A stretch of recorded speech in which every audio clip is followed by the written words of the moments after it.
la condenación de la gran ramera en la, no sé si la nueva versión internacional dice de la gran prostituta, en inglés lo dice de esa manera.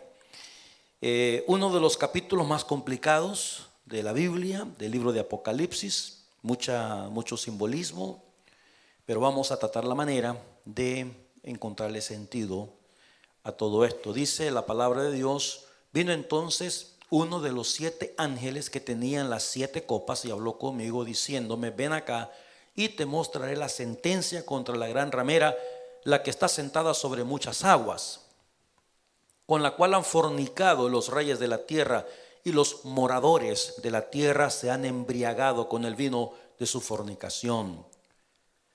Y me llevó en el espíritu al desierto, y vi a una mujer sentada sobre una bestia escarlata llena de nombres de blasfemia, que tenía 7 cabezas y 10 cuernos. Y la mujer estaba vestida de púrpura y escarlata, y adornada de oro, de piedras preciosas y de perlas, y tenía en la mano un cáliz de oro lleno de abominaciones y de la inmundicia de su fornicación. En su frente un nombre escrito, un misterio: Babilonia la grande, la madre de las rameras. Sí. Ok, Babilonia la grande, la madre de las rameras y de las abominaciones de la tierra. Hasta ahí vamos a llegar. Babilonia la grande, la madre de las... Babilonia la madre de las rameras, Babilonia la grande. Bueno, vamos a llegar hasta ahí. Quiero presentar rápidamente un video. No sé cómo va a salir esto porque está un poquito raro, pero vamos a ver si aparece. Tengo que apretar acá, me dijeron. Y luego vemos acá. Quiero que... no es video, es un PowerPoint, pero está bien así, papá. Así ya funciona con esta cosa roja, ¿sí? Sí, chévere. Muy bien. Vamos a ver.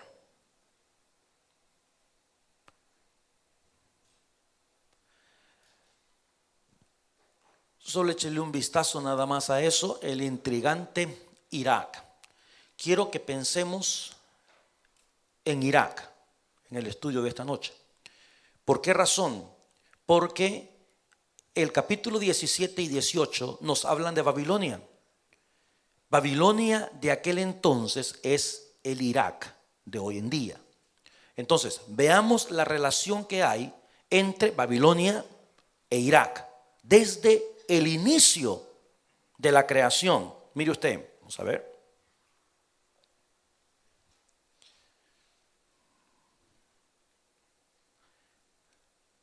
Bueno, vamos a, aquí está bien. Supuestamente esta cosa lo lee, pero está loca ahorita. ¿Sabes que en la tierra, donde se disputa una guerra con intereses mundiales en razón del petróleo, posee memorables historias y leyendas de la civilización? El jardín del Edén. ¿Dónde quedaba el jardín del Edén? En Mesopotamia, lo que es hoy Irak, lo que fue en un tiempo Babilonia. Mesopotamia, donde ahora es Irak, fue el inicio de la civilización, el jardín del Edén. Y ahí va a terminar la civilización también por estos capítulos que vamos a estudiar, 17 y 18 de Apocalipsis. Noé construyó el arca en Irak, lo que es Irak hoy en día, por supuesto. La torre de Babel, Nimrod, construyó esa torre precisamente en Mesopotamia, Irak.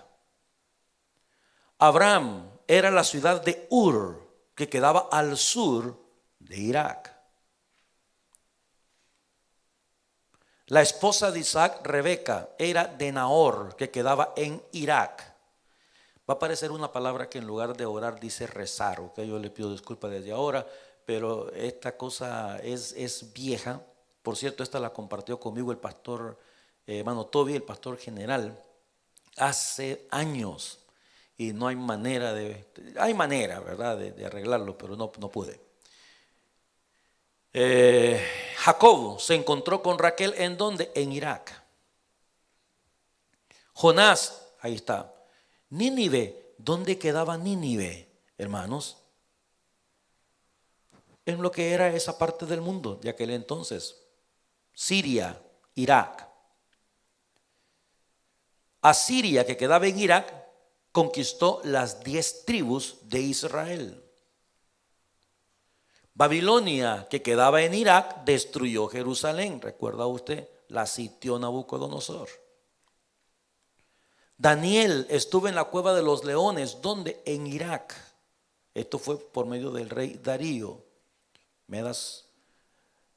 Los medas, Ciro y Darío, los persas, que después se cambió el nombre para Irán, por ahí por el 78.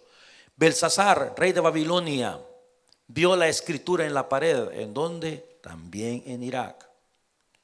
Estamos hablando de la zona geográfica de lo que es la Babilonia, de lo que estaremos hablando en esta noche. Nabucodonosor, rey de Babilonia, llevó a los prisioneros judíos a través de Irak.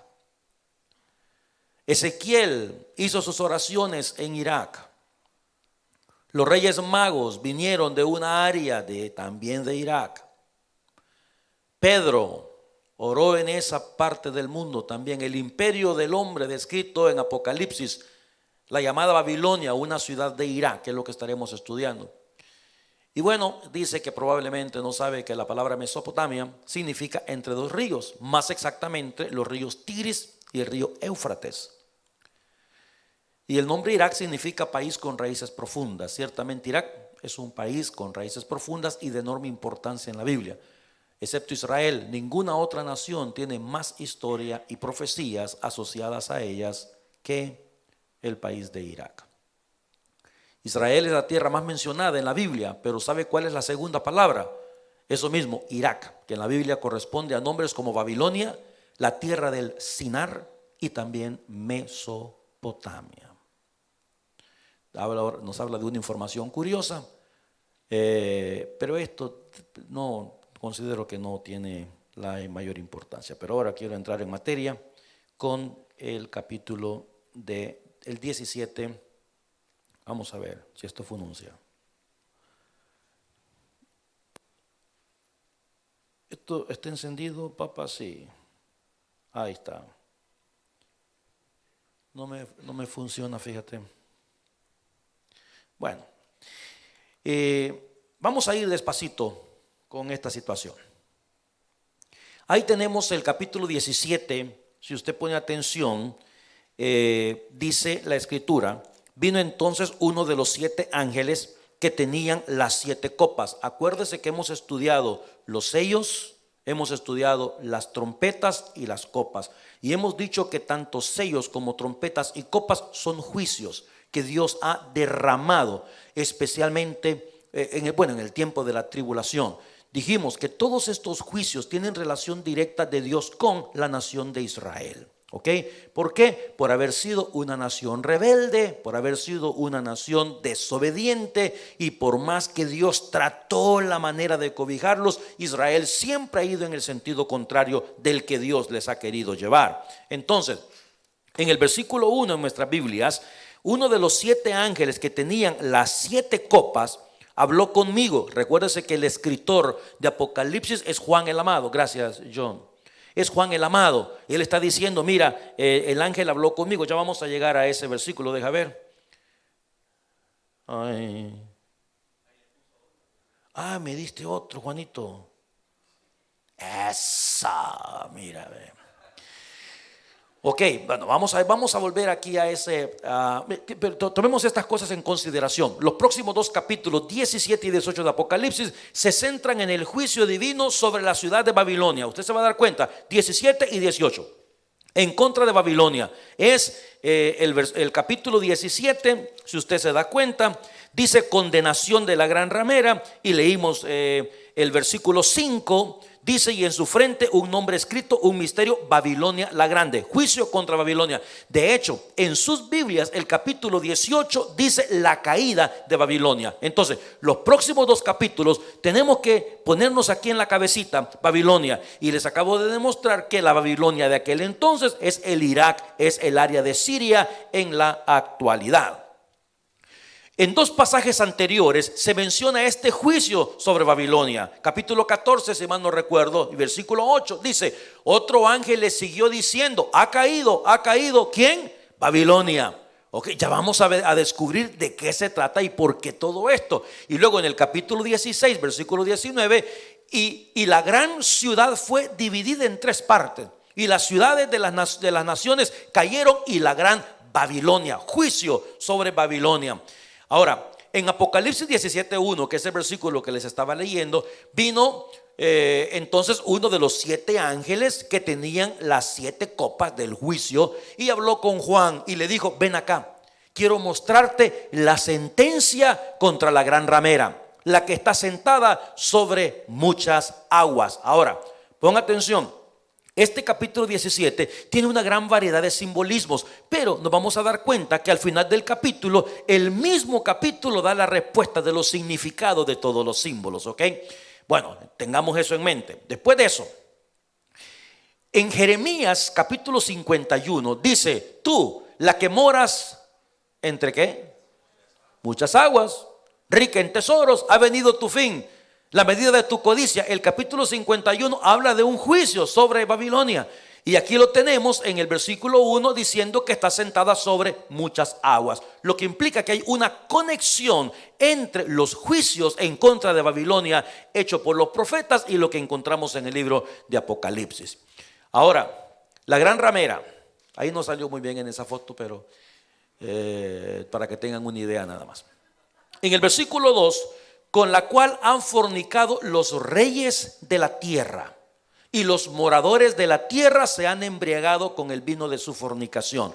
Dos cosas que debemos tener en consideración es esto. Yo les mencioné a ustedes el miércoles pasado lo que tiene que ver con el doble cumplimiento, profecías de doble cumplimiento. Hay cosas que se cumplieron en aquel entonces y ahora en el tiempo de tribulación se van a cumplir otra vez. Lo que está diciendo el ángel acá, explicándole a Juan: mira, viene un juicio sobre Babilonia. ¿Por qué? Porque esta Babilonia ha fornicado con los reyes de la tierra. Las palabras fornicación, vamos a verlo en un instante, pornoía, la palabra que tiene que ver con adulterio, la palabra que tiene que ver con ramera, con prostituta, con todo eso, se refiere a un sistema religioso. ¿Ok? Idolatra, a eso se refiere. Este adulterio es un adulterio espiritual. Esta fornicación es una fornicación espiritual. Es un sistema religioso en contra de la palabra del Señor, y vamos a descubrir en los próximos minutos de quién se trata esto. Los líderes políticos del mundo se han doblegado ante la influencia de Babilonia y se han entregado a la idolatría. Eso es lo que está pasando. Por eso es que este sistema religioso va a recibir el castigo en el capítulo 17, capítulo 18 de Apocalipsis. Ahora, para que usted pueda tener una mejor comprensión de lo que dice la Escritura, yo le he puesto también los versículos en la Nueva Traducción o la traducción en lenguaje actual, versículo 1 y 2, para que lo entienda mejor usted. Entonces vino uno de los 7 ángeles que tenía las 7 copas y me dijo: ven, te voy a mostrar el castigo que le espera a esa gran prostituta que está sentada a la orilla de muchos ríos. Ya hablamos de Irak, de Babilonia, el río Éufrates, el río Tigris. Los reyes del mundo se unieron a ella para adorar a dioses falsos, idolatría. Y la gente del mundo hizo lo mismo, le siguieron. ¿Ok? Ahora, la descripción de Babilonia, vamos a ver. Veamos lo que dice capítulo 17 y capítulo 18 acerca de Babilonia. Primero, dice que es una gran ramera. No le bastó ramera nomás, sino gran. Segundo, está sentada sobre muchas aguas, ya lo vimos. Tercero, comete inmoralidad, fornica con los reyes de la tierra. Otra cosa más, corrompe a los moradores de la tierra, porque los moradores de la tierra siguen la influencia de Babilonia. 5, cabalga sobre la bestia. Importante, eso habla de cabalgar sobre la bestia. Significa que la bestia, en este caso, está soportando políticamente, económicamente, religiosamente todo lo que Babilonia está haciendo. Exhibe grandes riquezas. Nos dimos cuenta que muestra oro, que muestra perlas, que muestra mucha riqueza. Está llena de abominaciones. Su nombre, Babilonia la Grande. Y luego persigue y mata a los santos. Bueno, miren, hermanos, quiero decirles que existe una gran cantidad de teólogos y de estudiosos de la Biblia que ellos consideran, y yo estoy seguro que usted lo habrá escuchado, que el capítulo 17 de la Gran Ramera se refiere al catolicismo romano. Se refiere a la Iglesia Católica. Bueno, si estamos hablando de una fornicación que tiene que ver con un sistema religioso y que tiene que ver con una fornicación espiritual, todas estas cosas encajan con el catolicismo romano de todos los tiempos. ¿Ok? Sentada sobre muchas aguas. Las muchas aguas nos vamos a dar cuenta al final de la escritura que está hablando que son pueblos, naciones, lenguas. Y no existe ninguna religión que tenga tanto dominio sobre el mundo entero como lo tiene el catolicismo romano. Cometen inmoralidad.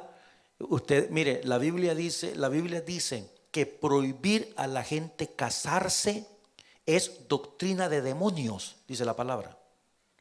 El tener que hacer un voto de castidad para poder servir a Dios como lo hace el catolicismo romano, eso es una doctrina de demonios. Eso dice la escritura en Timoteo. ¿Ve? Y recordemos también que la Iglesia Católica o el catolicismo romano, ellos no solamente basan sus enseñanzas en la Biblia, sino también en la costumbre de ellos. Tienen su cultura, sus costumbres, sus credos, ¿verdad? Y la gente tiene que aceptar los credos de ellos y no son bíblicos. Hay una gran cantidad de cosas. Mira, yo les he comentado a ustedes que cuando uno va a Israel, los guías de Israel le preguntan y le dicen: ¿ustedes son católicos o son evangélicos? Y uno dice: ¿qué tiene que ver eso? Que sea católico. No, dice: es que los que son evangélicos los llevamos a unos lados y los que son católicos los llevamos a otro.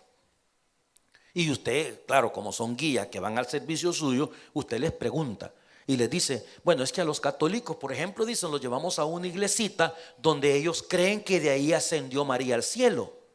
Y le digo: ¿y ustedes como guías qué es lo que piensan? No existe ninguna evidencia de eso, pero ninguna. Pero y entonces, pero son católicos, los llevamos.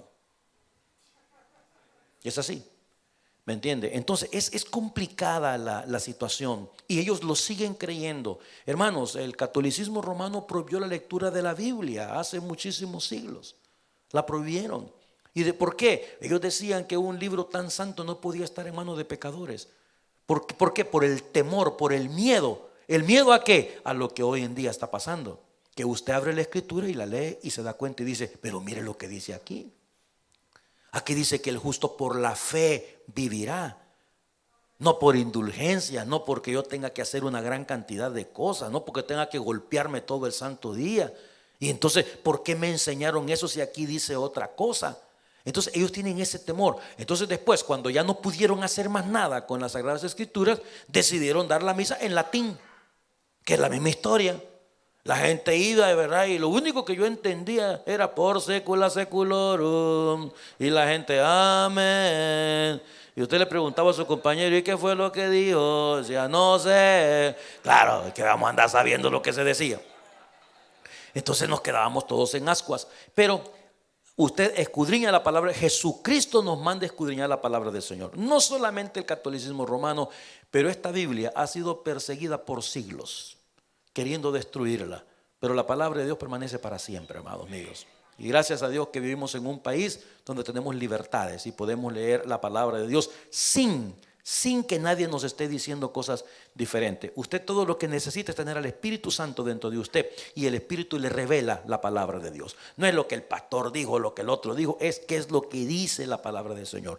La Iglesia Bautista, usted lo puede leer donde quiera que usted quiera.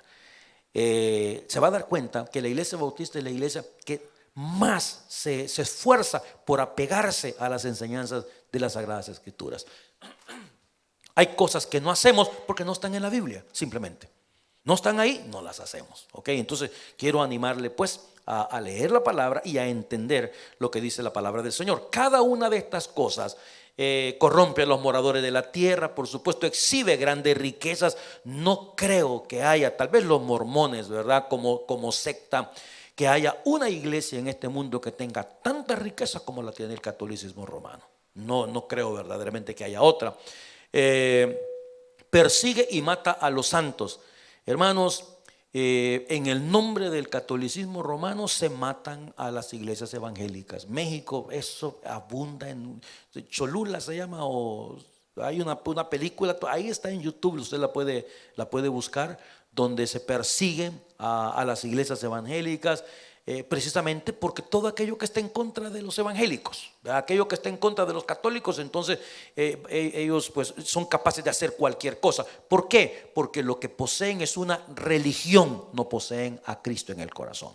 Hay una diferencia entre uno y el otro. Entonces, en este caso en particular, yo, su pastor, yo quiero decirle, ¿verdad?, lo que yo considero es al estudiar verdaderamente y profundamente estos capítulos del libro de Apocalipsis, no considero que se refieran al catolicismo romano. Yo pienso que el capítulo 17 y capítulo 18 se refiere a un orden mundial religioso que tendrá que renacer de parte de Babilonia. ¿Cómo va a surgir? ¿Cómo va a ser? Yo no le puedo decir cómo va a ser eso, pero siento que hermenéuticamente hablando, que la hermenéutica es la que nos da las guías para la comprensión de la Escritura, hay ciertos pasajes que tenemos que forzarlos para poder decir, no, ¿sabe qué? Este no es Babilonia, esto es Roma. Hay que forzar ese pasaje. A mí me gustaría también que fuera Roma, ¿verdad? Pero que tenemos que ser primero fieles a la Escritura, fieles a la palabra. Y yo me encuentro dentro de esos teólogos que considero que verdaderamente estos dos capítulos no tienen nada que ver con Roma, que hay similitudes, pero que tienen mucho más que ver con un Babilonia. Hay un libro, se me ha escapado el autor de ese libro, pero se llama Babilonia Renace. Y tiene que ser un sistema, hermano. Yo no sé si Babilonia, si Irak hoy en día va a crear un nuevo sistema en relación con el catolicismo o en su defecto con los musulmanes y crear un nuevo sistema religioso. Yo no lo sé, yo no le puedo decir a usted eso, pero lo que sí quiero mencionar es precisamente esto. Yo no sé qué es lo que la gente nos va a escribir después de escuchar estas cosas, pero sinceramente, siendo fiel a la Escritura, no considero que este pasaje tenga que ver o tenga una relación directa con el catolicismo romano. ¿Ok? Pero bueno, vamos a seguir avanzando y veamos qué más dice la Escritura. La ramera del Apocalipsis, ¿quién es? Usted va a escuchar muchos sermones, hermano. Usted se mete a internet, a YouTube y la gran ramera, y se va a dar cuenta que la mayoría piensan que se refiere al catolicismo. Pero cuando nosotros nos vamos a las profecías del Antiguo Testamento y comenzamos a ver cada una de ellas, dónde encaja, cómo hay que forzar demasiado ciertas cosas, y eso pues no es correcto. Porneis es la palabra ramera, fornicación, porneía, se refieren a una prostitución espiritual de Babilonia, es decir, un sistema religioso que estará en contra de la enseñanza de esta palabra bendita. Dr. John MacArthur Jr. dice que durante la tribulación las personas buscarán, escuche, desesperadamente la religión por lo que le estará sucediendo al mundo. Mientras los golpes del juicio de Dios, los juicios de los sellos, las trompetas y las copas devastan la tierra y aterrorizan a sus habitantes, las personas se volverán desesperadas al anticristo como un salvador. Recordemos que en ese tiempo de tribulación surge el anticristo y él va a decir: yo voy a traer paz a este mundo.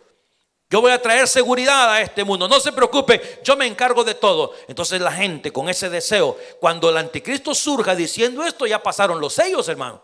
Ya murió cantidad de personas. Estamos en medio de las trompetas y ahora en medio de las copas.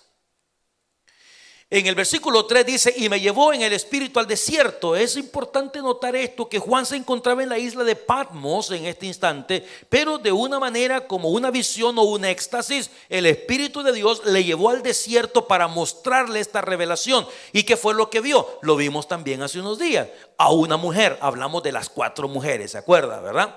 A una mujer sentada sobre una bestia escarlata llena de nombres de blasfemia, que tenía, ojo, 7 cabezas y 10 cuernos. Notemos que las 7 cabezas y 10 cuernos los tiene la mujer o la bestia. La bestia, no la mujer, ¿ok? Bueno, nomás aclarando. Ok, las 7 cabezas son 7 reyes, que son los 7 imperios mundiales consecutivos que han habido en la historia. Y los 10 cuernos son 10 reyes que van a gobernar simultáneamente en el tiempo de tribulación. Eso es, tenga eso en mente: 7 cabezas, 7 reinos. Eso no necesitan ni la Biblia siquiera. Ahí en la escuela se lo enseñan a uno. ¿Cuáles son los grandes imperios universales? Le llaman, ¿verdad? Los imperios que han habido. Ahora, si usted pone atención, cada uno de estos imperios ha tenido una relación directa con Israel. Comencemos con Egipto, el primer imperio. Dígame usted, 400 y pico de años estuvo el pueblo de Israel como esclavo en Egipto, ¿no es cierto? Asiria, hermano, el segundo imperio. Si usted busca desde Génesis, el imperio asirio estuvo o mantuvo a Israel como esclavo, pero los estaban destruyendo a cada rato. Llegaban a las ciudades y destruían sus ciudades. Es increíble el gran temor que tenía el pueblo de Israel por el imperio asirio. Asiria, Israel. Ahí tenemos a Egipto, tenemos a Siria. Después de eso, Nabucodonosor con el imperio babilónico. Usted recuerda que sitiaron la ciudad de Jerusalén, se trajeron a Daniel y sus compañeros, Sadrach, Mesach y Abednego, para enseñarles todas las lenguas y toda la ciencia de los babilonios. En fin, todo ese montón de cosas. Babilonia juntamente con ellos, los medos y los persas. Hermanos, si fue el rey Darío el que metió al foso de los leones a Daniel. Volvemos otra vez a lo mismo, la relación que tenía con el pueblo de Israel. Después de eso, Grecia. Durante el tiempo de Alejandro el Grande no hubo profeta, no hubo palabra de Dios, no hubo nada. Dios no quiso mandarla. Recuerda los 400 años que hay entre el profeta Malaquías y el libro de Mateo. En esos 400 años no hubo nada. Dios no emitió ninguna palabra. Pero eso sí, el imperio griego con Alejandro el Grande, bueno, aunque Alejandro el Grande murió a los 33 años, pero la influencia en el mundo fue tremenda. La filosofía de aquel entonces y también el idioma, que fue el que se utilizaba como el idioma universal en ese entonces. Nos damos cuenta en el libro de los Hechos que se nos habla muchísimo acerca de los griegos, y luego el imperio romano. Entonces a eso se refiere con los 7 reyes. Son los 7 imperios que han habido sobre la historia de la humanidad. Y luego los 10 reyes. Yo les dije hace unos miércoles, algunos estudiosos consideran que estos 10 reyes, que son los 10 cuernos, equivalente a 10 reyes, que tiene que ver con el mercado común europeo, que eso lo vienen manejando desde los años 70, hermano. Ve que serán 10 reyes que van a surgir. Son reyes que tienen poder, que tienen autoridad, que tienen dominio, que tienen los mayores recursos que hay en el mundo, y que ellos van a hacer una alianza con el anticristo para manejar el mundo en el tiempo de la tribulación. Acuérdese, nosotros en la tribulación ya no vamos a estar, ¿verdad? Por lo menos yo. Allá usted, que Dios me lo bendiga. Entréguele su vida a Cristo. Una mujer sentada sobre una bestia escarlata. La bestia es el anticristo. La mujer sentada sobre la bestia sugiere que es sostenida por el poder político de la bestia y que domina, por lo menos exteriormente. Ahí tenemos a esa mujer del capítulo 17, la gran ramera. Mire usted cómo está vestida, mire usted tiene el cáliz, ¿verdad? El vino siempre en su mano, sus joyas, etcétera. En el versículo 4 dice: y la mujer estaba vestida de púrpura y escarlata y adornada de oro, de piedras preciosas y de perlas. Tenía en la mano un cáliz de oro, lleno de ¿qué? De abominaciones y de la inmundicia de su fornicación. Ahí está la señora cuando le tomaron la foto, mire usted, estaba posando ahí igual que el Facebook, ¿verdad? Ahí está la señora. Bueno, ok, en la traducción en el lenguaje actual dice: aquella mujer vestía de ropa de color púrpura y rojo. Se había adornado el cuerpo con oro, con piedras preciosas y con perlas. En su mano derecha tenía una copa de oro llena de vino. Ese vino significa que hizo mucho mal y que adoró a dioses falsos. Por eso estamos diciendo que la Babilonia la Grande y todas estas fornicaciones tienen que ver con un sistema religioso falso, todo esto tiene que ver con idolatría. En el versículo 5: y en su frente hay un nombre escrito, que es un misterio. Dice: Babilonia la Grande, la madre de las rameras y de las abominaciones de la tierra. Eso tiene que ver con idolatría. Ayudado, dice John MacArthur, por el falso profeta y las huestes engañadoras de demonios, el anticristo establecerá una religión mundial. Hermanos, ¿cómo? No sé. Yo pienso que es más fácil decirle a la gente en la iglesia católica, porque la iglesia católica es la que tiene dominio, pero eso también obedece a una mentalidad más latinoamericana o hispanoamericana, porque nosotros sabemos de dónde venimos. Nosotros nacimos en una religión, nunca nos preguntaron. Dicen algunos individuos de que cuando una persona nace en América Latina, al momento de hacerle a usted su partido de nacimiento, que hay una copia que se manda para el Vaticano y un montón de situaciones que hay. Por eso es mucho más fácil, repito, decir: no, esto se refiere al catolicismo, pero hay ciertas cosas que no encajan, ¿verdad? Y es preferible ser más fiel a la enseñanza de la Escritura que tener que decir cosas que verdaderamente no van con la palabra. La Torre de Babel. Bueno, para hablar un poquitín acerca de Babilonia, ¿ok?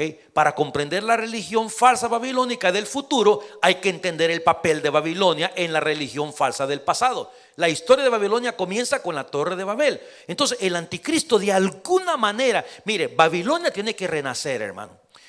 ¿Y cómo va a ser eso? ¿Cómo va a ser eso de que Babilonia va a renacer? Bueno, ¿se acuerda usted allá por los años 1990? Surgió, ahí fue donde se hizo ese libro que le estoy diciendo que se llama Babilonia Renace, con aquella guerra del Golfo Pérsico y Saddam Hussein. ¿Se acuerda usted? 29 países intervinieron en esa guerra. Saddam Hussein quería conquistar Kuwait, si mal no recuerdo, ¿verdad? En ese entonces. Y bueno, ahí teníamos nosotros el renacimiento de Nabucodonosor. Ahí teníamos el renacimiento de Babilonia. Es por eso que en ese año, en esos años, dos añitos teníamos aquí en Canadá nosotros. En ese entonces aparecen todos los escatólogos, ¿verdad? Todos los teólogos que les encanta hablar acerca de la profecía, diciendo: ahora sí, ya renace Babilonia, algo va a pasar. Sí, pero mire cuántos años pasaron ya y no pasó nada. Pero eso va a surgir de alguna manera, o ya sea Siria, que es un lugar geográfico muy, muy cercano, o Babilonia, pero tiene que renacer. Algo puede pasar en estos próximos años, hermano, o décadas, no les sabría decir, donde surge el anticristo y diga: bueno, ¿saben qué? Vamos a hacer una alianza con Babilonia, con Siria, con Irak, con estas naciones, una sola religión, y esto es lo que vamos a seguir, y esto es lo que vamos a hacer. Y el mundo, como va a estar en busca de adorar algo, van a hacer alianza con todas estas gentes. Pero ahí comenzó. Ahora, ¿por qué Babilonia? Vea el espíritu de Babilonia. ¿Qué es lo que quería hacer Nimrod cuando estaba construyendo la Torre de Babel? Alcanzar hasta el cielo. Era un acto de rebelión de parte de este hombre para con Dios. Entonces, esa es la religión de la que nosotros nos estamos refiriendo. Porque si usted se acuerda, la semana pasada vimos que el anticristo se levanta contra todo aquello que es culto al Dios verdadero. Y esas cosas vienen, hermanos. Esas cosas vienen.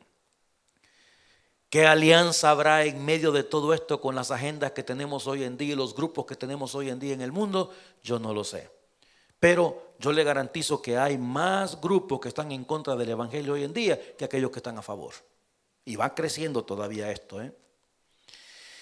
El versículo 6 dice: vi a la mujer ebria de la sangre de los santos y de la sangre de los mártires de Jesús, y cuando la vi quedé asombrado con gran asombro. Es decir, de esta alianza que va a haber de esta mujer que es Babilonia, ebria con la muerte, con la sangre de los santos, quiere decir que de la alianza que hagan van a perseguir a los cristianos y van a matar a los cristianos en el tiempo de la tribulación.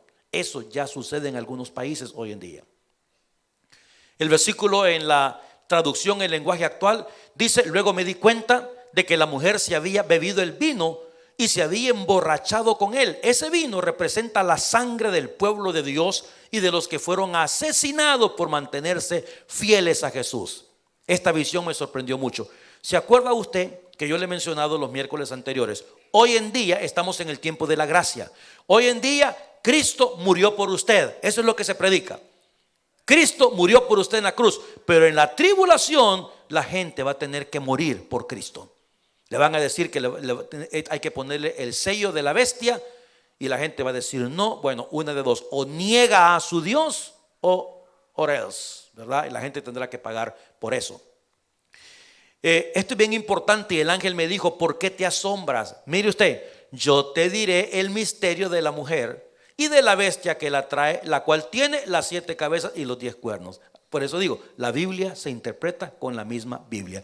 El ángel le dice: no te preocupes, no te asombres, yo te voy a decir qué es lo que significan todas estas cosas. Y ahí continúa la explicación. Ahí está la mujer encima de la bestia, ahí tiene las 7 cabezas y los 10 cuernos. Recuérdese que las 7 cabezas representan los 7 imperios que han habido desde el tiempo de los egipcios: el imperio egipcio, el imperio asirio, el imperio babilónico, los medos y los persas, el imperio griego, después de eso el imperio romano y el imperio que hace falta, que es el imperio del anticristo en el tiempo de tribulación. Esos son las 7 cabezas y los 10 cuernos. Son 10 reyes que se representan 10 naciones que puede ser el mercado común europeo, que se una juntamente con este anticristo en el tiempo de tribulación. ¿Por qué? Porque son la gente que tiene más recursos, los que tienen más influencia en el mundo, y ellos pueden decir: ¿saben qué? Hagamos esto para sacar a este mundo de la crisis que se encuentra debido al arrebatamiento. En el versículo 8, la bestia que has visto que era y no es. ¿Por qué? Porque si usted se acuerda, al anticristo se le va a dar una herida de muerte. Es muy probable que se muera por un rato, pero va a revivir. Por eso dice la escritura que era y no es. Está para subir del abismo e ir a la perdición, por lo que le espera, por el juicio. Los moradores de la tierra, aquellos cuyos nombres, ojo con eso, esta es una porción bien interesante, hermano, pero vamos a dejársela para Enrique en una predicación. Aquellos cuyos nombres no están escritos desde la fundación del mundo en el libro de la vida. I love this, ¿ok? Porque eso me enseña que aquellas personas que hemos sido escogidos por el Señor, nuestros nombres están escritos en el libro de la vida. ¿Desde cuándo? Desde antes de la fundación del mundo. Amén. Así es que bueno, se asombrarán viendo la bestia que era y no es y será. Esto para la mente que tenga sabiduría. Bueno, quiere decir que para poder entender estas cosas hay que tener, si le falta 5 para el peso, pídale a Dios sabiduría, hermano, para que podamos entender estas cosas. Las 7 cabezas son 7 montes sobre los cuales se sienta la mujer. Dicen algunas personas que Roma está sobre 7 colinas. Chévere, puede estar sobre 7 colinas, pero hay más textos de la escritura que no encajan para poder obligar a Roma a considerarla que es la gran ramera de Apocalipsis 17, ¿ok? Sobre los cuales se sienta la mujer. Por otro lado, las 7 cabezas son 7 montes sobre los cuales se sienta la mujer. La mujer no tiene los 7 montes, ¿ok? Y son 7 reyes, 5 de ellos han caído, uno es y el otro aún no ha venido. Y cuando venga es necesario que dure breve tiempo, refiriéndose al anticristo. 5 de ellos ya pasaron. que son los reyes a los que mencionamos hace un rato, los imperios. Las 7 cabezas, los 7 montes, dice el versículo que hemos leído, sobre los cuales se sienta la mujer. Es bien importante notar que las cabezas forman parte de la bestia y no de la mujer. Esa es otra cosa también, ¿verdad? Porque dice, no, pero mire, está sentada sobre 7 montes, sí, pero los 7 montes tienen que ver más con la mujer que con la bestia en este caso. En el versículo 11, la bestia que era y no es también el octavo.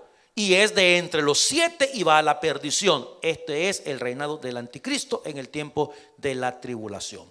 Los 10 cuernos que has visto, que posiblemente sea el mercado común europeo, son 10 reyes que aún no han recibido reino. ¿Por qué? Porque ese va a ser en el tiempo de tribulación. Pero por una hora recibirán autoridad como reyes juntamente con el anticristo, con la bestia. Ellos tienen el mismo propósito y entregarán su poder y su autoridad al anticristo en ese entonces. Ahora, ¿qué representan los 10 cuernos que la cuarta bestia tiene en la cabeza? Los 10 cuernos significan que aquel reino se levantarán 10 reyes. Daniel 7:24. ¿Se da cuenta cómo esos 10 cuernos significan los 10 reyes que no se les ha dado dominio todavía? Porque ese será el dominio posiblemente del mercado común europeo en el tiempo de tribulación. ¿Qué representan los 10 cuernos que tiene la bestia? Daniel 7:24 tiene la respuesta para eso. En el versículo 14, pelearán contra Jesucristo, contra el Cordero. El Cordero los va a vencer porque Él es Señor de señores y Rey de reyes. Y los que están con Él son llamados elegidos y fieles. Claro que sí, elegidos una vez más. Mire, hermano, Apocalipsis, yo siempre desde mi conversión y la primera vez que estudié Apocalipsis, yo dije, este es un partido que ya se jugó. Usted puede ver el reprise del partido, el resultado es el mismo, ¿ok? ¿Y en qué termina el resultado? Jesucristo, Rey de reyes y Señor de señores, por encima de todas las cosas. Satanás, el diablo, el anticristo, el falso profeta, nosotros le llamamos los primeros clientes que van al Tártarus. El Tártarus es el estado final de condenación. El lago que arde con fuego y azufre. La Biblia dice que hay un lago que arde con fuego y azufre. Creemos nosotros que los volcanes son respiraderos del infierno. Ahí es donde se encuentra la lava, ahí es donde se encuentra el lago que arde con fuego y azufre. Y los primeros clientes será Satanás, el diablo, el anticristo, el falso profeta y luego todos los ángeles que le siguieron. Dios no creó el infierno para la gente. Dios creó el infierno para Satanás y sus ángeles. Pero no es posible que Él haya enviado a Jesucristo su Hijo a redimir el mundo y que la gente viva sus vidas indiferentes a ese sacrificio de Cristo en la cruz del Calvario. En el versículo 15 me dijo también mire, ahí viene la respuesta. Las aguas que has visto que son, donde se sienta la ramera, son pueblos, son muchedumbres, son naciones, son lenguas. ¿Te das cuenta? El mismo capítulo te da la respuesta del simbolismo que encontramos en los primeros versículos. 17:1, bueno, mire, notemos, versículo 15. Las aguas que has visto donde se sienta la ramera o la ramera se sienta son pueblos, muchedumbres, naciones y lenguas. Por eso tenemos ahí los dos textos. 17:1, así como comienza el capítulo, vino entonces uno de los 7 ángeles que tenían las 7 copas y habló conmigo diciéndome, ven, te mostraré la sentencia contra la gran ramera, la que está sentada sobre muchas aguas. Y ahora en el versículo 15 le explica qué son las aguas. Las aguas que has visto son, donde se sienta la ramera, son pueblos, son muchedumbres, son naciones, son lenguas. Eso habla del dominio que tendrá esta religión sobre el mundo de aquel entonces. Apocalipsis, dice el doctor Luis Evis Carballosa, 17 y 18 enseñan con plena claridad. Ponga atención a esto, hermano, porque claro, yo sé que, pues mire, usted váyase a la casa y vuélvalo a escuchar y vuélvalo a escuchar, ¿verdad? Y bueno, pues dice Apocalipsis 17 y 18, dice el doctor Carballosa, enseñan con plena claridad que la ramera simboliza a Babilonia, la gran ciudad que desde su fundación por Nimrod ha desafiado la soberanía de Dios. Babilonia ha sido el centro de idolatría más notorio en la historia de la humanidad. A lo largo de la historia, Vemos nosotros que Babilonia siempre ha sido idólatra. Hay unas historias que hablan hasta de 1500 dioses que tenían ellos, es decir, idolatría, hasta decir ya no. El versículo 16, los 10 cuernos que viste en la bestia, estos aborrecerán a la mujer y la dejarán desolada, desnuda, y devorarán sus carnes y la quemarán con fuego. Eso será en el tiempo de la tribulación. Babilonia será destruida. Mire usted, de un lado tenemos a Nimrod, del otro lado tenemos la estatua de Nabucodonosor, ambos de Babilonia. De tal manera que será desnudada, hecha un desierto, vaciada de sus tesoros y quemada por el anticristo en ese entonces. Y los versículos finales: porque Dios ha puesto en sus corazones el ejecutar lo que Él quiso, ponerse de acuerdo y dar su reino a la bestia hasta que se cumplan las palabras de Dios. Y la mujer que has visto es la gran ciudad que reina sobre los reyes de la tierra. Ahí tenemos las palabras finales, hermano, que quiero que veamos, que son importantes también. Aunque hace siglos que Babilonia parece haber desaparecido, tiene que reaparecer en los postreros días. Su influencia sobre los habitantes de la tierra alcanzará grandes proporciones. Esto es una de las claves del futuro. ¿Ok? Cuando nosotros volvamos a ver, aunque repito, en los años 90, cuando apareció Saddam Hussein, hermanos, se escribieron un montonazo de libros, como usted no tiene idea. Al igual que por los años 70. En los años 70 se escribían en los libros de profecía de que un día no se iba a ocupar dinero en efectivo, que se iba a ocupar plástico nada más. Y la gente se reía. Decía, están locos esto. ¿Cómo que plástico? Mire usted a lo que hemos llegado. Hasta en la iglesia somos plástico ahora. Es así. En los años 90 aparece de la nada Saddam Hussein. Aparece el Medio Oriente. Dígame usted, desde que tenemos noción nosotros, todos los pleitos, todas las guerras son en el Medio Oriente. Es una situación de que usted se levanta en la mañana y enciende y al Medio Oriente. ¿Por qué? Porque ahí comenzó la civilización y de acuerdo a estos capítulos ahí va a terminar también. Y en ese año, cuando surgió Saddam Hussein de Irak y vimos que era Babilonia, dijimos, se levantó Babilonia otra vez. ¿Qué va a pasar ahora? Pero mire, ya pasaron muchos más años y no pasó más nada. Pero esta Babilonia tendrá que levantarse otro día. Tendrá que levantarse, tendrá que hacer un pacto con el anticristo, tendrán que volver una sola religión. Porque, hermanos, si aún Canadá, usted sabe que aquí en Canadá, pues por lo menos que yo sepa, si alguien sabe lo contrario me avisa, no tenemos una estación de televisión cristiana evangélica, no la tenemos, lo que viene de Estados Unidos. ¿Ok? Y ellos claramente lo dicen, nosotros traemos a personas de otros países por problemas religiosos, no los queremos promover aquí dentro de Canadá. Y es así, es complicada la situación. Entonces, amados míos, este capítulo 17 y capítulo 18, yo los animo a ustedes, ¿verdad? Y yo sé que esto va a levantar bastante polvo, porque yo tengo amigos míos con los que había estado hablando durante toda la semana, discutiendo el tema. ¿Y tú qué piensas acerca de esto? No, que para mí que el catolicismo y que el papa y que esto y que lo otro y que aquí que allá.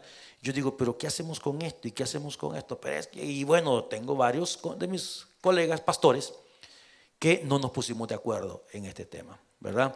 Y bueno, es así. Esto es lo que yo considero, ¿verdad? Usted puede buscarlo también, revisarlo. Tenga mucho cuidado con todo lo que busque en el internet, porque no toda la gente que esté en el internet son personas confiables. No toda la gente que esté en el internet son personas que han estudiado estas cosas. Y esto es bien delicado y es bien importante. Pero lo mejor de esto, amados míos, es que cuando todo esto suceda, nosotros vamos a estar en la gloria cantándole al Señor allá, santo, santo, santo. Amén. Incline su rostro, entonces oremos al Señor. Padre querido, te damos gracias por tu palabra, Señor, por este misterio de la gran Babilonia, de esta nación, de este sector geográfico que tendrá que renacer. No sabemos qué depara el futuro. Lo que sí sabemos es que nuestro futuro está en tus manos. y si está en tus manos, estamos seguros. Señor, gracias por permitirnos escudriñar tu palabra, por tratar de encontrarle significado a todos estos símbolos que aparecen en Apocalipsis, al darnos cuenta que tú mismo nos das las explicaciones de las cosas que aparecen en este libro sagrado. Oramos al Espíritu Santo de Dios para que nos siga revelando esta palabra bendita, que cuando leamos tu palabra, Señor, podamos entenderla, podamos asimilarla y podamos también ser edificados con ella. Gracias también, Padre Santo, por lo que has hecho por nosotros a través de Jesús, nuestro Señor y Salvador. Gracias porque nos has escogido, Padre Santo, y entendemos también la responsabilidad grande que tenemos de que este mundo te conozca. Mientras todos oramos, no quisiéramos irnos a casa sin dar la oportunidad, si usted no conoce al Señor, de que usted pueda entregarle su vida a Cristo en esta noche. Si usted me dice, pastor, yo necesito al Señor, yo necesito a Dios en mi vida en este día, déjeme decirle que Dios nos ama tanto que entregó a su Hijo amado, su único Hijo, quien fue a la cruz a morir por nuestros pecados para nuestra redención. Y Dios le ama a usted, y Dios quiere salvarle a usted, y Dios quiere perdonar sus pecados. Si usted quiere recibir a Cristo como Señor y Salvador, ahí donde está yo le invito para que se ponga de pie. Póngase de pie o levante su mano y déjenos orar por usted. Venga a los pies de Jesús. Usted que nos mira por internet, también usted puede hacer lo mismo. A través de una oración de fe, dígale al Señor, Señor, en este día te entrego mi vida, te entrego mi corazón, te entrego mi alma. Y quedo a partir de hoy, Señor, eternamente agradecido por lo que hiciste en la cruz. Gracias, Señor, por tu sangre preciosa. Gracias por salvar mi alma hoy. Si usted hizo esta oración, queremos animarle a crecer en el conocimiento de Dios y de su santa y bendita palabra. Gracias, Señor, por tu palabra. Despídenos con tu paz y bendición en el nombre de Jesús. Amén y amén. Iglesia, que Dios me los bendiga. Hay comidita. Jóvenes en Victoria, mire, se la pasaron todo el día cocinando atole, me dijeron. Así es que apoya a los muchachos, amados míos. Bendiciones a todos.